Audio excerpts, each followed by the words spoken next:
The Hobo and the Fairy by Jack London. He lay on his back, so heavy was his sleep that the stamp of hoofs and cries of the drivers from the bridge that crossed the creek did not rouse him. Wagon after wagon, loaded high with grapes, passed the bridge on the way up the valley to the winery, and the coming of each wagon was like the explosion of sound and commotion in the lazy quiet of the afternoon. But the man was undisturbed. His head had slipped from the folded newspaper, and the straggling, unkempt hair was matted with the foxtails and burrs of the dry grass on which it lay. He was not a pretty sight. His mouth was open, disclosing a gap in the upper row where several teeth at some time had been knocked out. He breathed stertorously, at times grunting and moaning with the pain of his sleep. Also, he was very restless, tossing his arms about, making jerky, half-convulsive movements, and at times rolling his head from side to side in the burrs.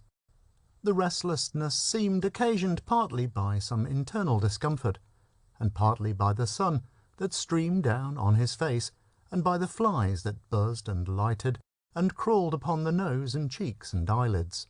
There was no other place for them to crawl, for the rest of the face was covered with matted beard, slightly grizzled, but greatly dirt-stained, and weather-discoloured. The cheekbones were blotched with the blood congested by the debauch that was evidently being slept off. This, too, accounted for the persistence with which the flies clustered around the mouth, lured by the alcohol-laden exhalations. He was a powerfully built man, thick-necked, broad-shouldered, with sinewy wrists and toil-distorted hands.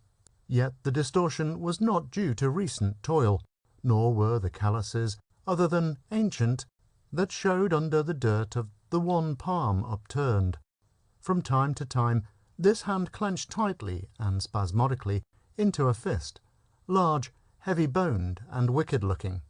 The man lay in the dry grass of a tiny glade that ran down to the tree-fringed bank of the stream. On either side of the glade was a fence, of the old stake-and-rider type, though little of it was to be seen, so thickly was it overgrown by wild blackberry bushes, scrubby oaks, and young madrono trees. In the rear, a gate through a low paling fence led to a snug, squat bungalow, built in the California Spanish style, and seeming to have been compounded directly from the landscape of which it was so justly a part. Neat and trim and modestly sweet was the bungalow, redolent of comfort and repose, telling with quiet certitude of someone that knew and that had sought and found.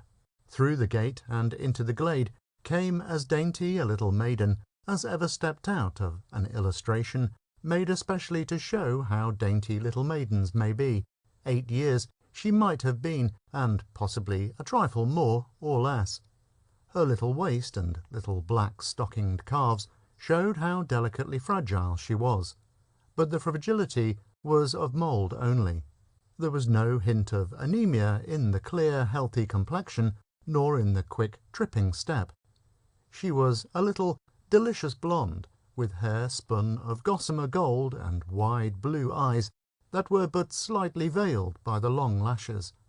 Her expression was of sweetness and happiness. It belonged by right to any face that sheltered in the bungalow. She carried a child's parasol, which she was careful not to tear against the scrubby branches and bramble bushes as she sought for wild poppies along the edge of the fence. They were late poppies, a third generation, which had been unable to resist the call of the warm October sun. Having gathered along one fence, she turned to cross to the opposite fence. Midway in the glade she came upon the tramp. Her startle was merely a startle. There was no fear in it. She stood and looked long and curiously at the forbidding spectacle, and was about to turn back when the sleeper moved restlessly and rolled his hand among the burrs. She noted the sun on his face and the buzzing flies. Her face grew solicitous, and for a moment she debated with herself.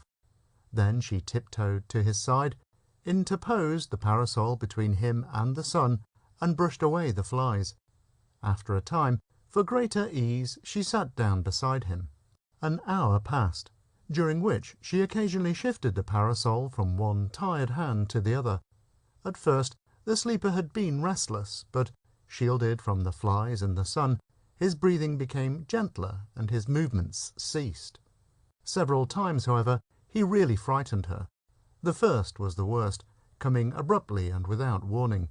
"Christ! How deep! How deep!" the man murmured from some profound of dream. The parasol was agitated, but the little girl controlled herself and continued her self-appointed ministrations. Another time it was a gritting of teeth, as of some intolerable agony. So terribly did the teeth crunch and grind together that it seemed they must crush into fragments. A little later he suddenly stiffened out. The hands clenched and the face set with the savage resolution of the dream.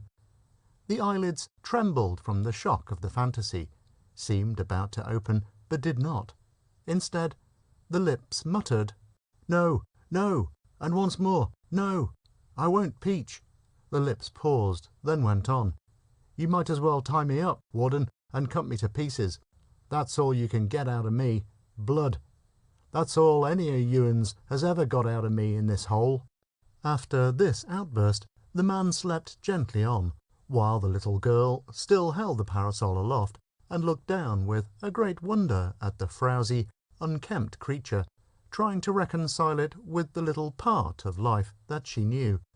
To her ears came the cries of men, the stamp of hoofs on the bridge, and the creak and groan of wagons heavy laden. It was a breathless California Indian summer day. Light fleeces of cloud drifted in the azure sky, but to the west heavy cloud banks threatened with rain. A bee droned lazily by. From farther thickets came the calls of quail, and from the fields the songs of meadowlarks, and oblivious to it all slept Ross Shanklin.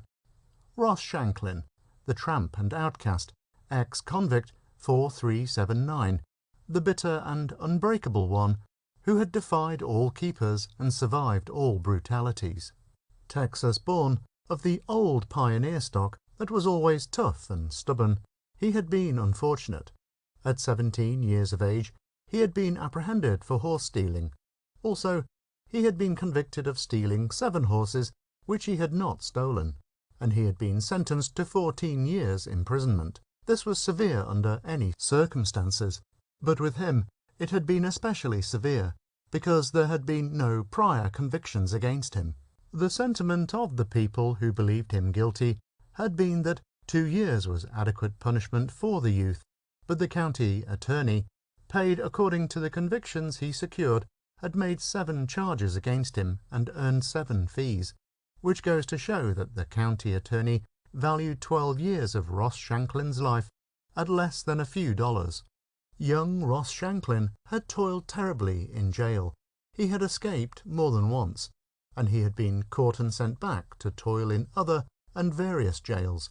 He had been triced up and lashed till he fainted, had been revived and lashed again. He had been in the dungeon 90 days at a time. He had experienced the torment of the straitjacket. He knew what the humming bird was. He had been farmed out as a chattel by the state to the contractors. He had been trailed through swamps by bloodhounds. Twice he had been shot. For 6 years on end he had cut a cord and a half of wood each day in a convict lumber camp.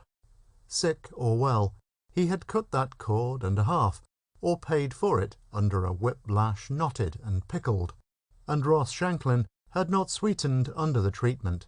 He had sneered and raved and defied. He had seen convicts, after the guards had manhandled them, crippled in body for life, or left to maunder in mind to the end of their days.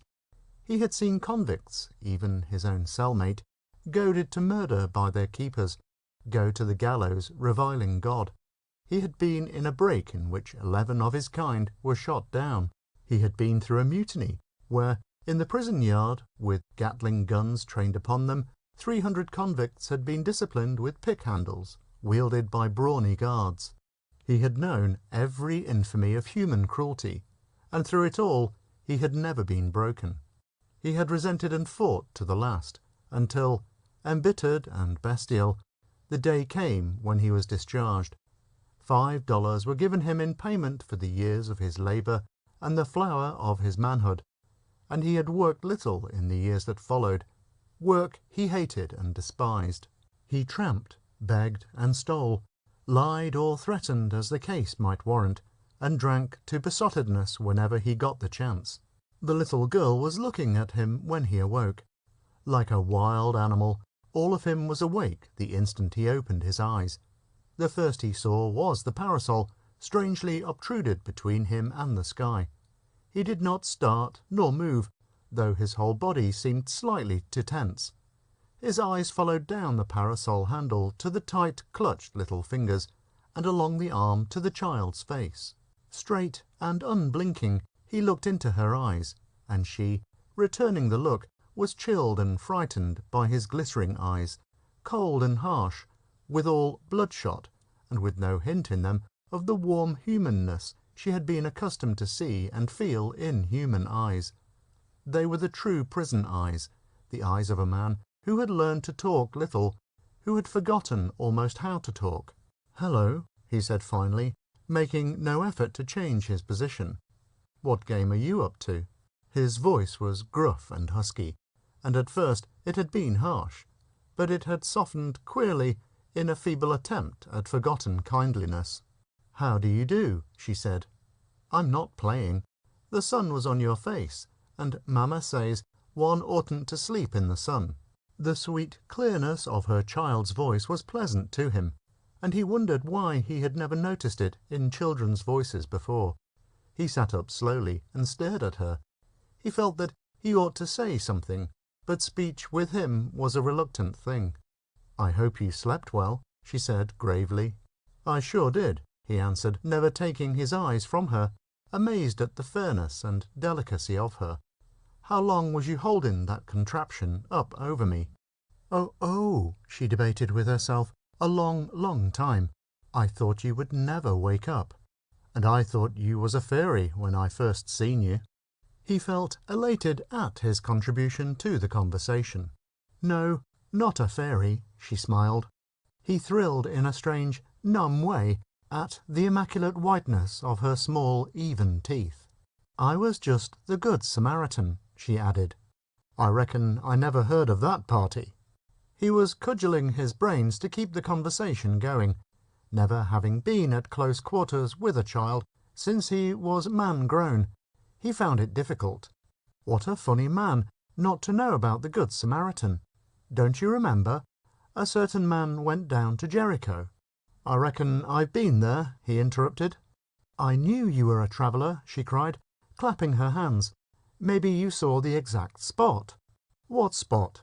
"Why, where he fell among thieves and was left half dead. And then the Good Samaritan went to him and bound up his wounds and poured in oil and wine. Was that olive oil, do you think?" He shook his head slowly. "I reckon you got me there. Olive oil is something the Dagoes cooks with. I never heard of it for busted heads." She considered his statement for a moment. "Well," she announced, "we use olive oil in our cooking, so we must be Dagoes. I never knew what they were before. I thought it was slang." And the Samaritan dumped oil on his head. The tramp muttered reminiscently, "Seems to me I recollect a sky pilot saying something about that old gent. Do you know, I've been looking for him off and on all my life, and never scared up hide nor hair of him. They ain't no more Samaritans." "Wasn't I one?" she asked quickly. He looked at her steadily, with a great curiosity and wonder. Her ear, by a movement exposed to the sun, was transparent. It seemed he could almost see through it. He was amazed at the delicacy of her colouring, at the blue of her eyes, at the dazzle of the sun-touched golden hair, and he was astounded by her fragility. It came to him that she was easily broken. His eye went quickly from his huge, gnarled paw to her tiny hand, in which, it seemed to him, he could almost see the blood circulate. He knew the power in his muscles, and he knew the tricks and turns by which men use their bodies to ill-treat men. In fact, he knew little else, and his mind, for the time, ran in its customary channel. It was his way of measuring the beautiful strangeness of her. He calculated a grip, and not a strong one, that could grind her little fingers to pulp. He thought of fist blows he had given to men's heads, and received on his own head, and felt that the least of them could shatter hers like an eggshell. He scanned her little shoulders and slim waist, and knew in all certitude that with his 2 hands he could rend her to pieces. "Wasn't I one?" she insisted again. He came back to himself with a shock, or away from himself, as the case happened. He was loath that the conversation should cease. "What?" he answered. "Oh, yes. You bet you was a Samaritan, even if you didn't have no olive oil." He remembered what his mind had been dwelling on, and asked, "But ain't you afraid?" Of me?" he added lamely. She laughed merrily. "Mamma says never to be afraid of anything. She says that if you're good, and you think good of other people, they'll be good too." "And you was thinking good of me when you kept the sun off?" he marvelled. "But it's hard to think good of bees and nasty crawly things," she confessed. "But there's men that is nasty and crawly things," he argued. "Mamma says no. She says there's good in everyone. I bet you she locks the house up tight at night just the same," he proclaimed triumphantly. "But she doesn't. Mamma isn't afraid of anything. That's why she lets me play out here alone when I want. Why, we had a robber once. Mamma got right up and found him. And what do you think? He was only a poor, hungry man, and she got him plenty to eat from the pantry, and afterward she got him work to do." Ross Shanklin was stunned.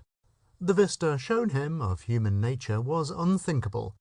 It had been his lot to live in a world of suspicion and hatred, of evil believing and evil doing. It had been his experience, slouching along village streets at nightfall, to see little children, screaming with fear, run from him to their mothers. He had even seen grown women shrink aside from him as he passed along the sidewalk. He was aroused by the girl clapping her hands as she cried out, "I know what you are. You're an open-air crank. That's why you were sleeping here in the grass." He felt a grim desire to laugh, but repressed it. "And that's what tramps are, open-air cranks," she continued. "I often wondered. Mamma believes in the open air. I sleep on the porch at night. So does she. This is our land. You must have climbed the fence. Mamma lets me when I put on my climbers. They're bloomers, you know. But you ought to be told something. A person doesn't know when they snore because they're asleep. But you do worse than that. You grit your teeth. That's bad. Whenever you are going to sleep, you must think to yourself, 'I won't grit my teeth. I won't grit my teeth,' over and over, just like that, and by you'll get out of the habit. All bad things are habits, and so are all good things, and it depends on us what kind our habits are going to be. I used to pucker my eyebrows, wrinkle them all up, but Mamma said I must overcome that habit. She said that when my eyebrows were wrinkled, it was an advertisement that my brain was wrinkled inside, and that it wasn't good to have wrinkles in the brain. And then she smoothed my eyebrows with her hand, and said I must always think smooth, smooth inside and smooth outside. And do you know, it was easy. I haven't wrinkled my brows for ever so long. I've heard about filling teeth by thinking, but I don't believe that, neither does Mamma." She paused, rather out of breath. Nor did he speak. Her flow of talk had been too much for him. Also, sleeping drunkenly with open mouth had made him very thirsty. But, rather than lose one precious moment, he endured the torment of his scorching throat and mouth. He licked his dry lips and struggled for speech. "What is your name?" he managed at last. "Joan." She looked her own question at him, and it was not necessary to voice it. "Mine is Ross Shanklin," he volunteered, for the first time in forgotten years giving his real name. "I suppose you've travelled a lot." "I sure have, but not as much as I might have wanted to. Papa always wanted to travel, but he was too busy at the office. He never could get much time. He went to Europe once with Mamma. That was before I was born. It takes money to travel." Ross Shanklin did not know whether to agree with this statement or not. But it doesn't cost tramps much for expenses. She took the thought away from him. Is that why you tramp? He nodded and licked his lips. Mama says it's too bad that men must tramp to look for work. But there's lots of work now in the country. All the farmers in the valley are trying to get men. Have you been working? He shook his head, angry with himself that he should feel shame at the confession when his savage reasoning told him he was right in despising work. But this was followed by another thought. This beautiful little creature was some man's child. She was one of the rewards of work. I wish I had a little girl like you, he blurted out, stirred by a sudden consciousness of passion for paternity. I'd work my hands off. I'd do anything. She considered his case with fitting gravity. Then you aren't married? Nobody would have me. Yes, they would if... She did not turn up her nose, but she favoured his dirt and rags with a look of disapprobation he could not mistake. Go on, he half shouted. Shoot it into me. If I was washed, if I wore good clothes, if I was respectable, if I had a job and worked regular, if I wasn't what I am. To each statement she nodded. Well, I ain't that kind, he rushed on. I'm no good. I'm a tramp. I don't want to work, that's what, and I like dirt. Her face was eloquent with reproach as she said, Then you were only making believe when you wished you had a little girl like me. This left him speechless, for he knew, in all the depths of his new-found passion, that that was just what he did want. With ready tact, noting his discomfort, she sought to change the subject. What do you think of God? She asked. I ain't never met him. What do you think about him? His reply was evidently angry, and she was frank in her disapproval. You are very strange, she said. You get angry so easily. I never saw anybody before that got angry about God, or work, or being clean. He never done anything for me, he muttered resentfully. He cast back in quick review of the long years of toil in the convict camps and mines. And work never done anything for me neither. An embarrassing silence fell. He looked at her, numb and hungry, with the stir of the father love, sorry for his ill temper, puzzling his brain for something to say. She was looking off and away at the clouds, and he devoured her with his eyes. He reached out stealthily and rested one grimy hand on the very edge of her little dress. It seemed to him that she was the most wonderful thing in the world. The quail still called from the coverts, and the harvest sounds seemed abruptly to become very loud. A great loneliness oppressed him. I'm no good, he murmured huskily and repentantly. But, beyond a glance from her blue eyes, she took no notice. The silence was more embarrassing than ever.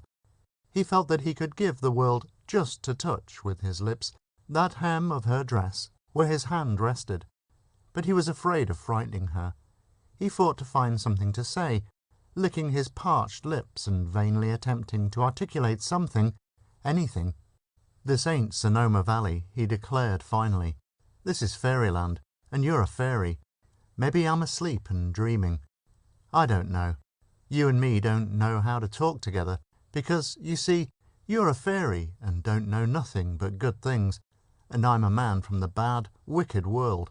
Having achieved this much, he was left gasping for ideas like a stranded fish. And you're going to tell me about the bad, wicked world, she cried, clapping her hands. I'm just dying to know. He looked at her, startled, remembering the wreckage of womanhood he had encountered on the sunken ways of life. She was no fairy. She was flesh and blood, and the possibilities of wreckage were in her as they had been in him even when he lay at his mother's breast. And there was in her eagerness to know. Nope, he said lightly. This man from the bad, wicked world ain't going to tell you nothing of the kind. He's going to tell you of the good things in that world. He's going to tell you how he loved hosses when he was a shaver, and about the first hoss he straddled, and the first hoss he owned. Hosses ain't like men. They're better. They're clean. Clean all the way through and back again. And, little fairy, I want to tell you one thing. There sure ain't nothing in the world like when you're set in a tired hoss at the end of a long day, and when you just speak, and that tired animal lifts under you willing and hustles along. Hosses. They're my long suit. I sure dote on hosses. Yep, I used to be a cowboy once.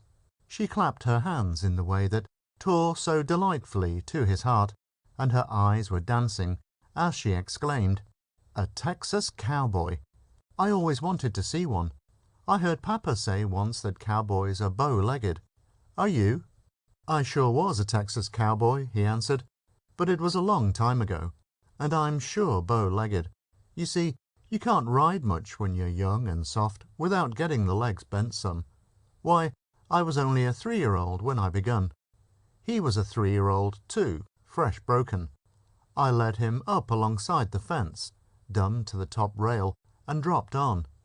He was a pinto, and a real devil at bucking, but I could do anything with him. I reckon he knowed I was only a little shaver. Some hosses knows lots more'n you think." For half an hour, Ross Shanklin rambled on with his horse reminiscences, never unconscious for a moment of the supreme joy that was his through the touch of his hand on the hem of her dress. The sun dropped slowly into the cloud bank.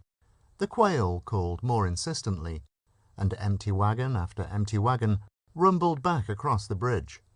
Then came a woman's voice. "Joan, Joan," it called, "where are you, dear?" The little girl answered, and Ross Shanklin saw a woman, clad in a soft, clinging gown, come through the gate from the bungalow. She was a slender, graceful woman, and to his charmed eyes she seemed rather to float along than walk like ordinary flesh and blood. "What have you been doing all afternoon?" the woman asked, as she came up. "Talking, Mama," the little girl replied. "I've had a very interesting time." Ross Shanklin scrambled to his feet and stood watchfully and awkwardly.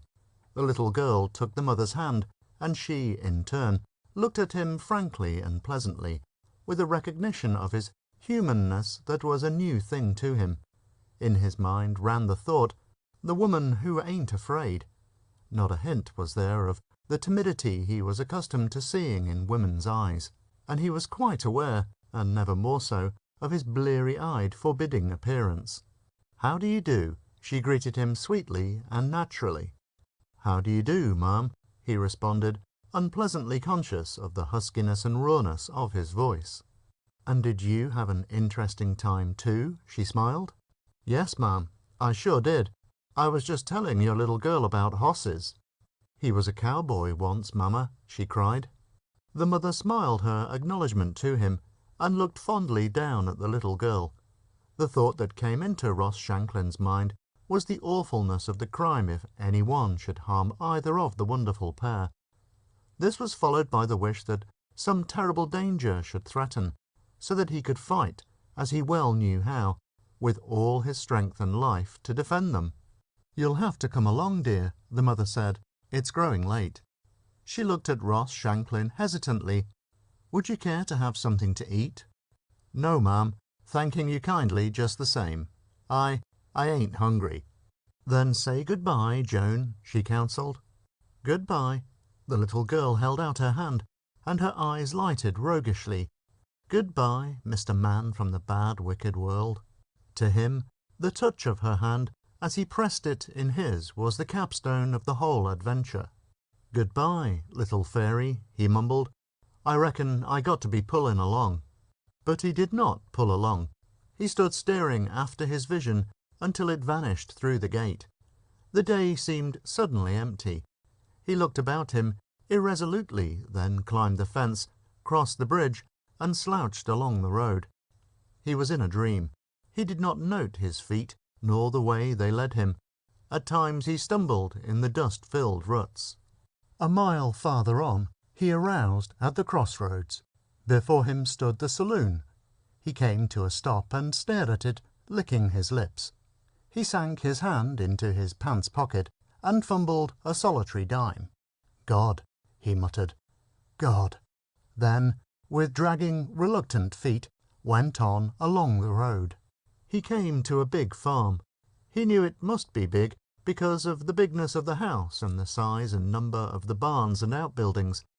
On the porch, in shirt sleeves, smoking a cigar, keen-eyed and middle-aged, was the farmer. "What's the chance for a job?"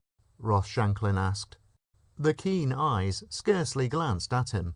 $1 a day and grub, was the answer. Ross Shanklin swallowed and braced himself. "I'll pick grapes all right, or anything. But what's the chance for a steady job? You've got a big ranch here. I know horses. I was born on one. I can drive team, ride, plough, brake, do anything that anybody ever done with horses." The other looked him over with an appraising, incredulous eye. "You don't look it," was the judgment. "I know I don't. Give me a chance. That's all. I'll prove it." The farmer considered, casting an anxious glance at the cloud bank into which the sun had sunk. "I'm short a teamster, and I'll give you the chance to make good. Go and get supper with the hands." Ross Shanklin's voice was very husky, and he spoke with an effort. "All right, I'll make good. Where can I get a drink of water and wash up?" If you liked the video, put a like, subscribe to the channel and click on the bell to not miss our new videos.